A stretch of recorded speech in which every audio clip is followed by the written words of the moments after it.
салом алейкум ба ҳама бародаро, ба ҳама нафароне ки блогер ҳастанд ва ҳама нафароне ки моро тамошо мекунанд ва баъзе аз онҳо видео нест шидаган ай канало ҳарди канали гап надорум ва канали окал таҷика сабаб шоз гуфта наметавонам ва ба наздикӣ мумкин ки ҳамаш соз шава ва бо мо корона давом битем. можид аму Мадина Басаева жалб кард. салом алейкум ба ҳама бародаро, ба ҳама нафароне ки блогер ҳастанд ва ҳама нафароне ки моро тамошо мекунанд ва баъзе аз онҳо ба худи мо гуфти гапҳо аллакай одат кардагиянд ки навори нав брорем ва онҳо бинанд. дӯстони азиз, ин хабари имрӯза он аст ки дар ютуб яке аз каналҳои бигем аввалтарини пешқадамтарини ютуби тоҷико гап надорум, яъне фарик буд, фаридун буд номаш. ҳамин бародар каналаш ҳозир чота дар ютуб нест. ман ин хабара аз канали бародари тоҷик шунидам. дӯстони азиз, дар ҳақиқат дар сари ҳар як нафаре ки дар каналаш ақорат, дашном, наворҳои бегона аст, ҳамин рӯз меояд. барое ки канали пештараи мо канали Самбои ТВ Екатеринбург буд ки тӯли 31,000 подписчик паштика буд. Аз байн рафт. Барои чӣ? Барое ки дар он ҷо як кӯдак, я не таҷик, я русский человек. Ҳамин хел навистагӣ буд. Ҳамин хел навистагӣ буд. Ҳам навистагӣ буд, ҳам ҳамун кӯдак ақорат мекард. Ақорат мекард ки хайр я таҷик, я не русский, я таҷик бизанем мебирояд. Ҳамин бача дар канали мо 150,000 просмотр гирифт. ютуб автоматически удалитш кард. Барое ки нацисти буд дар ҷо. Я не таҷик, я русский человек. И нацисти ай, якум.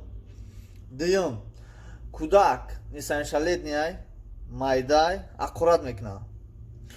Ақорат мекунад, аз ҳамин ҳисоб гирифтан удалит кардан. Баъдан, ин якум видео буд. Дуюм видео, ай канали фонд ТЖ, канали Сиёуш. Мо якда видео гирифтем, поделитсия кардем, якда видео гирифтем, мондем ки савоб шавад. Иш аниқ нест точно ки ай ҳисоби вай киштиянаш, ай ҳисоби ки видеои бегона буд. Не ки ай любой канали авторски се видео мепартой, чисто оригинал мегирем мепартой. Фарқ надорад вай барои савоб аст, вай барои чи ай. ҳамин ютуб замечат кина агар вақти ҳамун филтратсияда биғалти удалит мекардай. ман ҳамин як-ду видеое ки ҳамин Сиёуш парафта буд, ҳавая гирифтам дар каналам дабайт кардам. Каналам ки нав 30,000-31,000 подписчика буд. баъд ин ҳамин кӯдака нарушение додан, автоматически заблокировать кардан, гуфтанд ки ҳамин хел. И як нарушение буд. Қатъи Сиёуш ду нарушение мегӯям. И последний нарушение видеои Сиёуша дар каналам парафтам, канал поли маҳкам шид.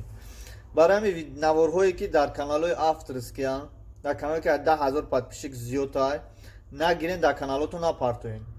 Якум. Дуюм, дар ютуб, дар каналотон касе чизитон мега намега, чизи мега намега, чикор мекунад намекунад, даже комментариҳое ки ақорат менависанд удалитшон кунен. наворҳое ки ваё ақорат мекунанд дар канали шумо мегирен дар каналтон мепартоен ба фалони одам ответ, ваям удалит кунен.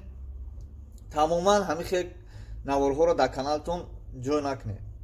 сабаби асосии аз байн рафтани ҳамин канали шумо худи ақорат карданай несовершеннолетний барои кӯдакҳоам дар ютуб бисёр мешинанд. 99% бигем кӯдака фақат мультик вай тамошо мекунад. ҳозир фақат тоҷикоро гуфти гапҳо бачаҳами блогерро тамошо мекунанд. аз ҳамин ҳисоб плюс 18 монем ёе ки тамоман намонед. аз ҳамин сабаб бародарони азиз, ман ба ҳамин бародари гап надорум як даҳан сухан гуфтаниам ки дар ҳақиқат дар наворҳои охири ту наворот аввал гуфти гапҳо хай ту бачаи шаҳри, бачаи прилични, забони русиро хушрӯ медонӣ, гуфти гапҳо дар Россия мехонӣ, хеле худ гуфти дар Казани, ту бачаи прилични, ту бачаи хубӣ. наворҳот фақат молодёжне, правильно, ягон чи надора. мо намегем ки наворҳои мо зура, айт безебай. ту метонӣ, айдаси блогерӣ меояҳо, ту корол блогерои дар ҳақиқат ҳамин бача успешни буд. Касе чизе гуфташ нагуфташ иму фарқ надошт. Не ки бисёр калимаҳое ки дар ҳамин охир дар ҳамин каналаш монда буд аз ягон тараф гуфти гапо чӣ надошт, маъне надошт. Ҳамаш аққурат дашном гап надорум. хитам писайд ки ҳамун гапе ки ту мемонӣ ховар апай хитам мисол вай мекунам. Вай ахмақ шед. Ту чӣ ахмақ мешавӣ? Канал таин агирифти расво кай. Шояд ки канала худ дударид ка боши, шояд ки ҳамон кас угражат ка боша. Мада фарқ надора братҷон. Ма уважат мекам, ай вақт уважат мекам тра, барои ки ту бачаи молодёжни тинч успешни будӣ. Фарқ надора ба кадом роҳ успешни будӣ. Одамо дили гурда намекам баъзеш дар Москва бигардан, ту дар Москва уже пранк бранк ихта уже бироварда будӣ. Хай духтарои урус. Аз ҳамин сабаб братҷон хай сабр тоқат барои ту ҳеҷ гап надора. Бо ҳаракат ки мо бояд дорем ки шикаста бошӣ вале нарехтаӣ, ту бо сразу метавонӣ ҳамон подписчикои хута дайро кунӣ. Ба бародари тоҷик гуфтанем ки бародари тоҷик тан зинда бошӣ, шери нар мо чандин сол хута мешиносем. Байни мо фақат чӣ гап хоҳариш набошад, ҷанг нашидай брати уважуха. Аз як канали як кас маҳкам шидан, як бародар мо гуфти гапо да пастӣ задан, ҳеҷ маҳал хурсандӣ накард. Ана нафароне ки дигар касе ки ҳамин видеои мара гӯш кард, касе ки ҳамин видеои мара дид, хатоёда роҳ натем, барои ки мо уже лакай роҳ додем.